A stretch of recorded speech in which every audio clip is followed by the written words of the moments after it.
Hello guys, তো এই হচ্ছে কাজ আমাদের, মানে সোলা ব্লকের গান মানে খুবই ভালো খুবই খারাপ। যতটা ভালো ততটাই খারাপ।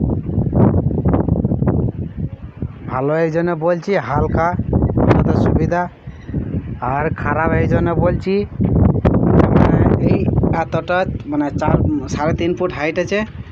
তো 3.5 ফুট হাইটের মধ্যে তো গান তো 3.5 ফুট হাইট আছে। যা হাওয়া মারছে, মানে যা হাওয়া দিচ্ছে, গান দুদিন হয়ে গেছে বলে মানে কিছু হয় না। মানে যদি সঙ্গে সঙ্গে গান করে যদি এরকম হাওয়া মারে না, তা উল্টি পড়ে যাবে, মানে সরে পালিয়ে যাচ্ছে। ওয়েট নেয় তো জিনিসটা, হালকা হাওয়া ধরে নিচ্ছে, সরে পালিয়ে যাচ্ছে। ওটা সিমেন্ট আর বালি ধরনের, মানে এক ধরনের কেমিক্যাল মিশানো।